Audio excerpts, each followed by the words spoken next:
life. And I was in a conference last week, and the other day on Monday, I talked a little bit about not forcing or anything like that, but conveying, and not have to convince yourself in any situation or what you're trying to accomplish. But gratitude empowers potential. They talked a lot about potential and what in this conference of what powers one's personal potential, physical potential, health potential is one of the principles they talked about was gratitude. So I've taken a little bit of their messaging and put it in gratitude empowers potential. Gratitude does work. Gratitude does work. And today I'm going to be getting into the chapter 10, further use of the will out of the book, The Science of Getting Rich. On Monday, I talked about not forcing, not convincing people of your position, your ideas, but how do you convey your message? Because you cannot occupy a positive and negative at the same space. But when you start moving to a conveyance, you're coming from a place of energy and positiveness. It opens doors. It changes how other people see the situation. We do not need to try to convince anybody. If you are operating by law, if you're operating in truth, it will resonate out. Be the light that you talk about. Be the light. I remember John Kane told me, a good friend of mine, superintendent of schools here in my community, and he says, your children don't do what you say. They will do what they see. And that empowers potential. So if you're operating, saying one thing and doing something other, they're going to see the doing. And that is a conflicting message. And they were going to do what they see, not what you say, whether it be positive or negative. So keep that in mind as we go through today's further use of the will. The will. The only thing you can will and change is you. And understanding that scientific principle, how the universe operates, is so important. Hey, Scott, good morning. Hey, thanks for jumping on. Share this out if you can. Appreciate you being here today, my friend. All right. So getting back to gratitude, further use of will. Further use of will. And I'm just going to read some passages out of this chapter, and then we'll just, ponder them. Because words have deep meaning, and many times we hear them on the surface and we go, that's interesting, but really contemplate the power of the words. What do they really mean? How does it resonate within you? And your intuition is generally going to be 100% right because it operates within the law. So, and I'm going to open up with this. You cannot retain a true and clear vision of wealth if you are constantly turning your attention to opposing pictures, whether they are external or imaginary. Just think about that for a moment.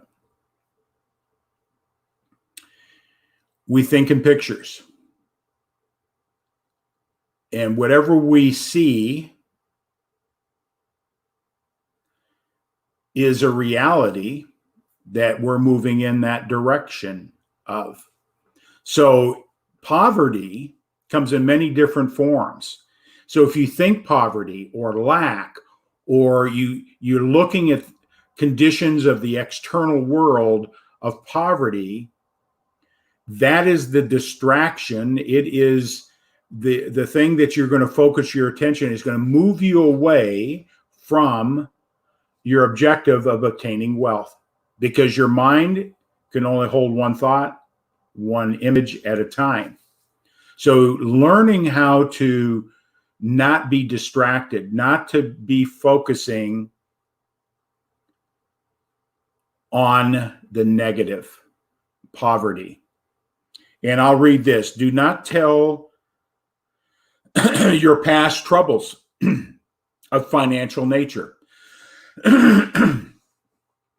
And as we really study these words, and we continue talking about the past and the troubles and the things we've experienced in the past, will keep us in the past,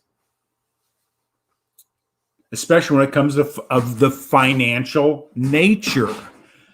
Because your programming at a subconscious level is deep, and you're just triggering that program to continue running. So how do you learn to stop that negative thought? So if you have had them, financial problems, how do you change that? You do not think of them at all. First thoughts. Glenn Morshower. It says, whatever your first thought is dictating which direction your bus is going in, which direction you are driving. So your thoughts will dictate what action is going to occur next. And I'm guilty of some of these things. You guys, part of my why story is how I was brought up and my relationship with money. My parents grew up in the Depression era. Had a lack mentality, and it did have an impact on me. It did influence me, but I've recognized that, and I do not stay there, because when we talk about the past, your subconscious is now making it a reality in the moment.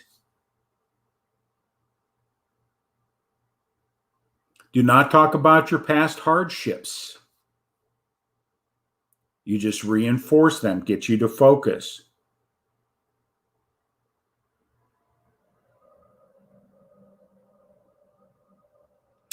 See, when we think of the past, we think of the hardships, we think of the lack, we think of those things,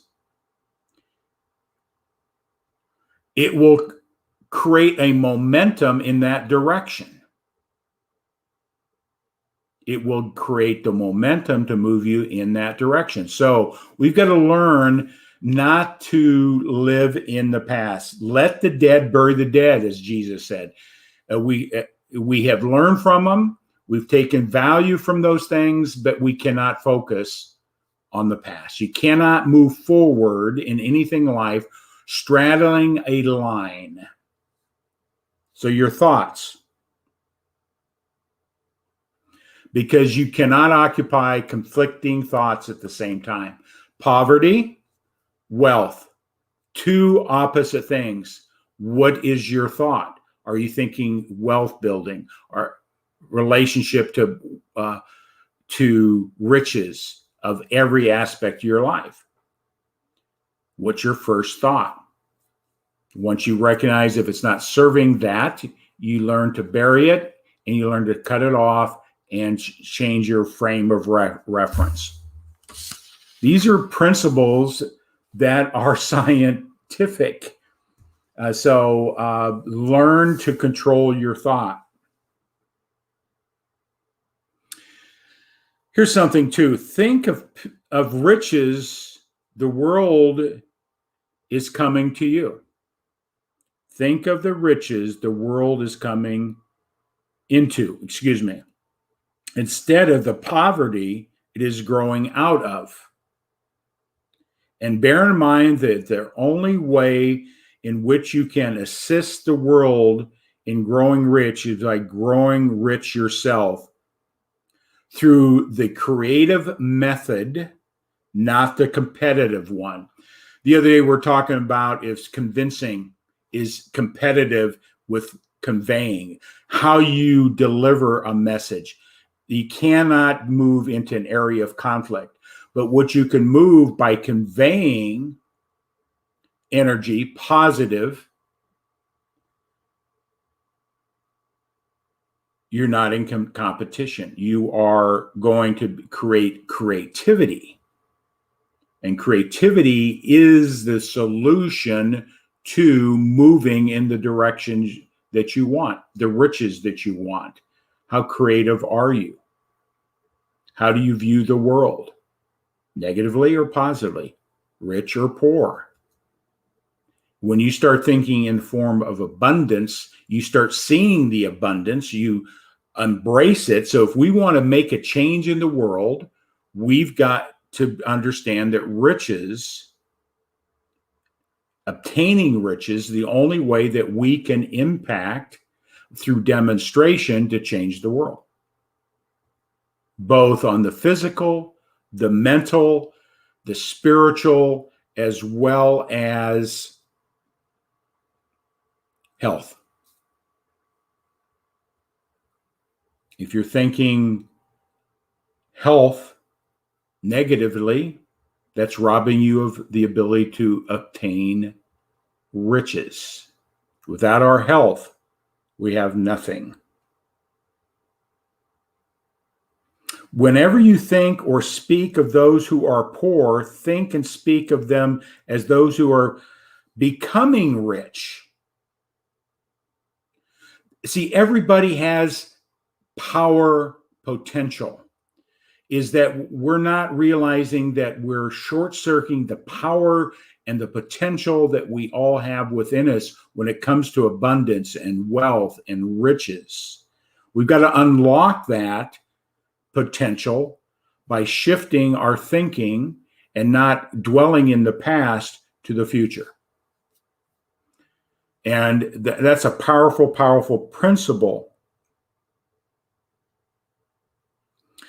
And this is something my wife had highlighted in this book. And then I was reading this earlier today, and she put wow next to it because we're in the wellness space. My wife and I have a wellness center and that type of thing. And we're out to help people improve their lives through different modalities, holistic approach from how we think about health to nutrition and supplementation and exercise and different therapies that are out there.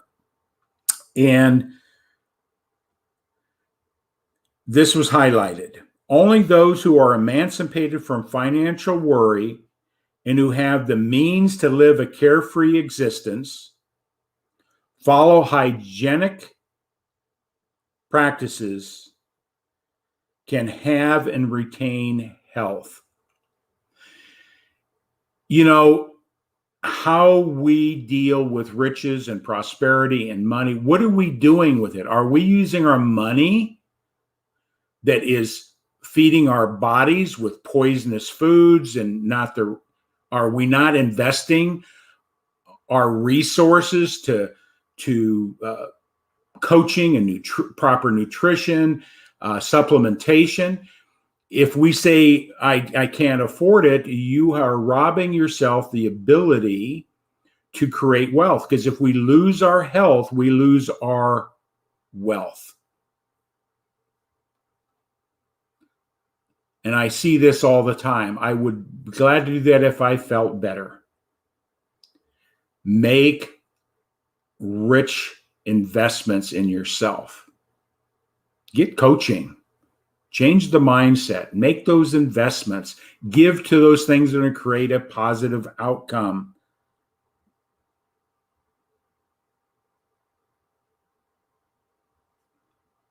And then it goes on to here, moral and spiritual greatness is possible only to those who are above the competitive battle of existence.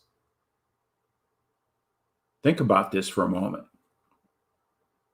Moral and spiritual greatness is possible only to those who are above the competitive battle. On Monday, we talked about trying to convince. That's a battle. We're trying to convince somebody of something. And you can't occupy that competitive. Don't worry about, if you're in business, don't worry about your competition. There's plenty of wealth to go around. There's plenty of customers to go around. There's an abundance of opportunity. And when we move to competitive, we move to lack. We're fighting to retain versus being creative to gain. So it's a mindset.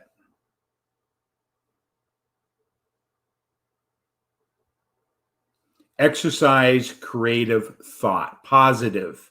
Look at the outcome that you seek in a positive. Don't address the past. If you are struggling, I'm a financial coach. If you're looking at the balance in your checkbook and just focusing on what you don't have versus ways that you can create some additional resources, you'll stay broke. And I've been seeing this for years as a financial coach. And as I studied this book and study it deeper, I start seeing that in not only in myself, but in those around that I coach and convey a different way to look at riches. You cannot will anything upon somebody else, but you can convey energy. You can convey a picture. You can convey an outcome that's desirable to them. And only when they are open through awareness will they accept it. Be the light. I got this on my wrist here. Be a light from that convention. And it falls totally in alignment what's happening here. It's so important to hang around with people that understand the light, understand how we think, that positive attitudes are so important. Who we hang around with is also driving your bus. So who do you hang with? Who do you think with? A lot of things that people around us are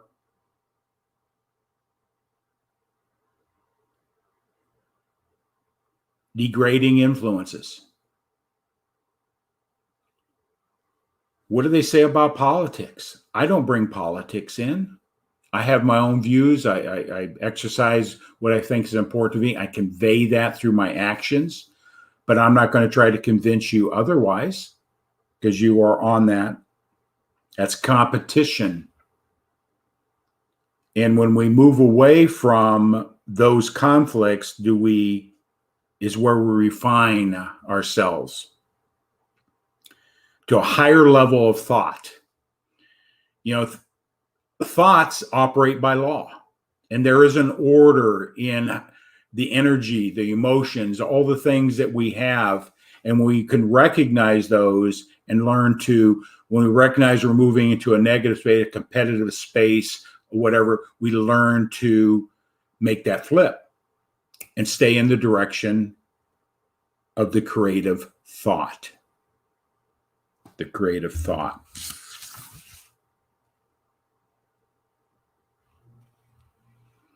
See, and this is what I was talking about in the beginning, is about the intuition.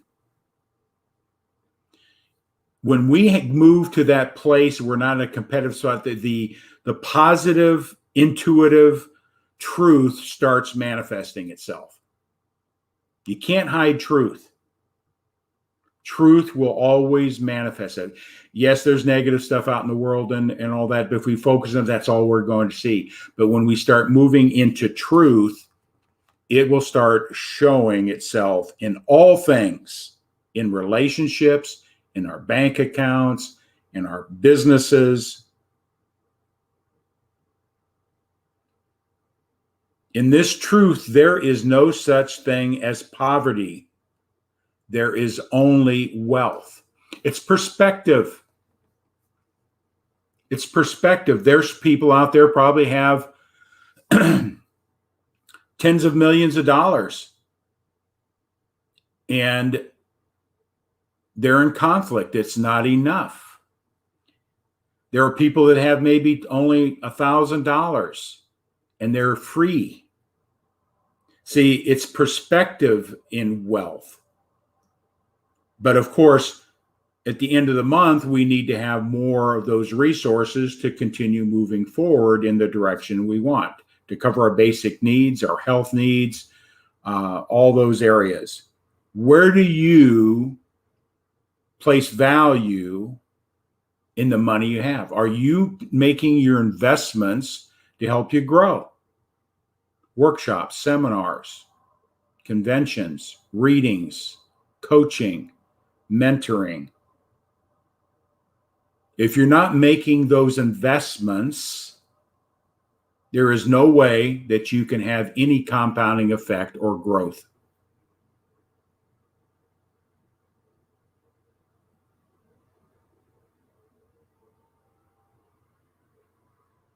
So many people stay poor because their relationship and their thinking.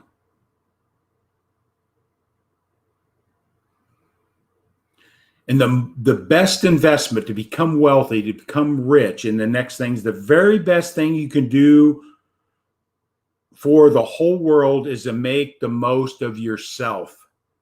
Make the most of yourself. Become the light. You know, as Gandhi says, if you want to change the world, change yourself. Because as you change yourself, you're going to change those around you. What are you doing? How do you view growth? Are you talking, well, I'd sure like to grow more, but I can't afford to. Well, I guarantee you will stay poor in many different areas. You can't afford not to make those investments in time and resources. If you want to stay healthy, you're going to have to make investments in time to exercise and sleep and rest and nutrition, all the things necessary to stay healthy. You have to make an investment. It costs both time and resources.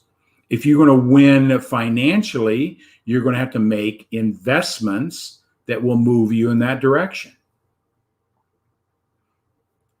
When we look at the most successful people walking this earth in any career or whatever, the number one thing they tell you is they've made investments in themselves to get better.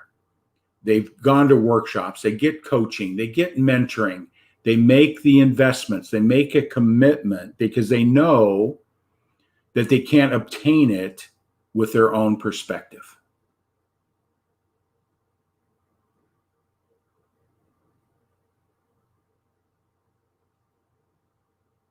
And many times we're making our wealth building strategies, becoming rich, very complicated.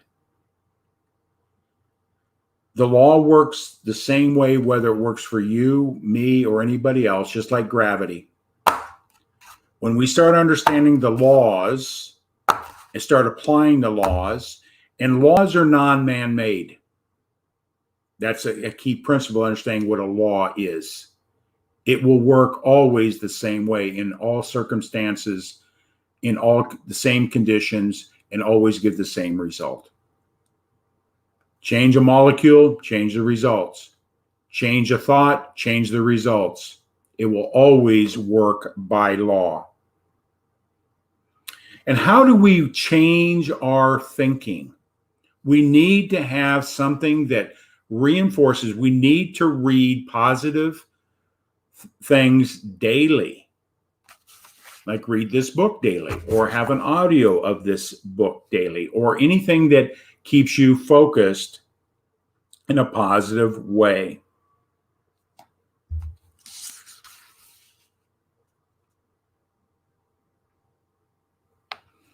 You know, we're bombarded with negativity. I may have shared this in the past, but I have turned off my television 5 years ago. I have no news coming in. I can get all the information I need to be aware of at any time I want to click, but I do not focus my day around being bombarded with background noise of negativity.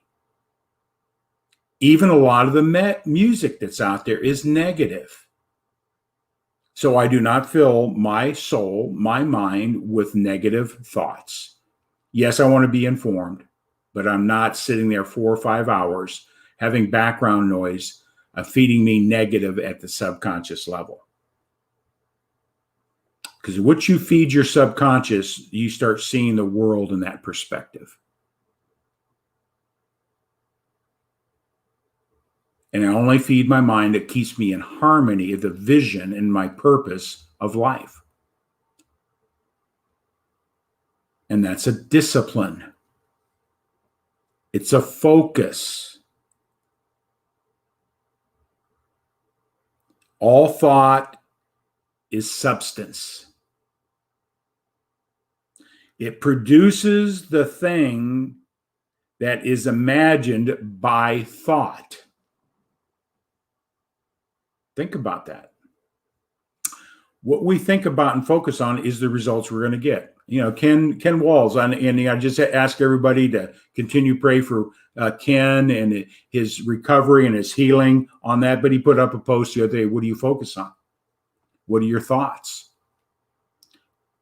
Because your focus and your thoughts is going to give you a result every time. It's by law. It is by law.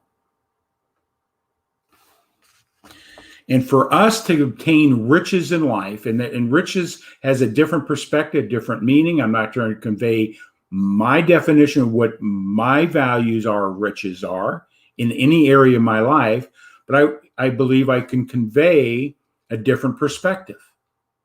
And if it resonates with you, it intrigues you, that's what's happened in my life. I was never convinced. You cannot convince. The moment you move to convincing, you're trying to change somebody, and we resist it at a core level. But when we just demonstrate a light, we open up the avenue of awareness and creativity and curiosity and asking questions, and changes everything. As a man thinketh, so he becomes. For us to gain riches and not be competitive and not put our will on other people, the only thing that we have and put will on is ourselves for growth and change. As we do that, it then influences those around us. In order to do this, man must pass from the competitive, the convincing, to the creative mind. That's where all genius is. We all have potential beyond our ability to understand. It must be a clear mental picture, as clear as me looking at myself in this screen, clear as a painting, as clear as a well-written novel. When you read the words, it draws a picture. There's no mistaking what it is. Fuzzy thoughts, fuzzy results. And your thoughts must be fixed with a purpose, a why. Why do you want to have riches in your life, whether it be in relationships, whether it be in your assets and your wealth? There are a lot of people that are miserable in this world to have a lot of money. That's shallow. That's empty. I've obtained wealth in my life. I've also lost wealth. But what is my purpose for being here? How can I be a light in anything that I do, whether it be in G-Force, gratitude? I believe is a strong, powerful principle. Hopefully this will give you some light. Elevate your profits, helping people better understand how to win in business, different ways, different strategies. In all the businesses I do, they're about improving people's life, and I want to convey just a message, a new level of awareness. Truth will always speak. Truth will always speak and reveal itself. And when people see the truth, they can make a decision. Do they want to have that in their life? Do they want to have you in your life? Do they want to take your leadership into their life? Are they willing to take your direction and your influence in their life. You can't force it on people. You can't force it, but you convey energy. You convey positiveness. You convey a picture. You paint a picture. So you got to have a purpose. And you must have an unwavering faith.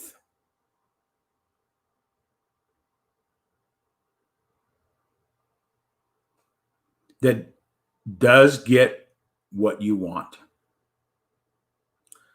Closing your mind against all that may tend to shake his purpose, dim the vision, quench the faith. There's a lot of influence. There's a lot of people out there that want to throw water on your fire, on your purpose and desire. And I remember one of my first mentors when I was in the financial service industry, with the first person that really had an impact on me, Art Williams. And I sat in on his yacht off the coast of Georgia. And he says, what is your crusade? What is your purpose? What are you willing to die for? And I'm just paraphrasing. I've got it written it down.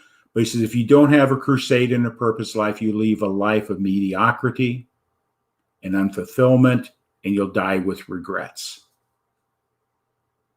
That was the first person that touched at a deep level, and he lived it. He conveyed it through his energy, his walk in life, what he said. It wasn't contrary to what he was doing.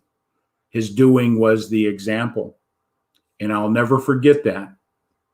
What's your crusade in life? What's your purpose? What are you willing to die for? What are you willing to give all to make the world a better place? And it starts with you. It starts with you. In addition to all this, you shall see that we must live and act in a certain way. And so that's chapter 10. Further way to understand that the only will that you have is that you can use effectively is the will you put on yourself and make the changes in a positive direction. What are your thoughts? Are you thinking of the past? Bury it. If you're thinking lack, bury it. The universe will start delivering opportunities through awareness. You cannot have negative thoughts and see positive. You can't. Fill your thoughts in from a place of prosperity, abundance, and guess what starts happening? You start seeing the truth. You start seeing opportunities. You start becoming creative in that attainment. There is a science. And with that, I want to make an announcement real quick. And I'm wrapped up today, but I'm just going to play this right here. Is Bob Proctor teaches abundance thinking. And there's a free webinar and seminar, the Science of Getting Rich. And I'm going to put up that banner here for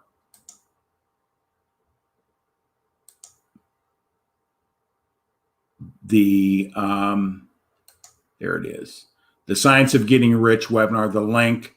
It's a free webinar. It's about an hour. Of course, there is a call to action. This is part of my coaching practice. What I do market these programs for continued education, continued growth in this area. So I'm going to play a quick video. There's the link. And then we're going to sign out for today. The Science of Getting Rich is an exact formula, a relationship between you and what can be. What do you want to become? Who do you want to be? How do you really want to live? The Science of Getting Rich. It's time you learned the formula. And the link below will take you to the registration page. It's a free webinar. Make that investment. Get a new level of awareness. Take it to the next step. Be free to reach out to me. Be glad to share would I know if you're open? Have a great day. G-Force. We are signing out.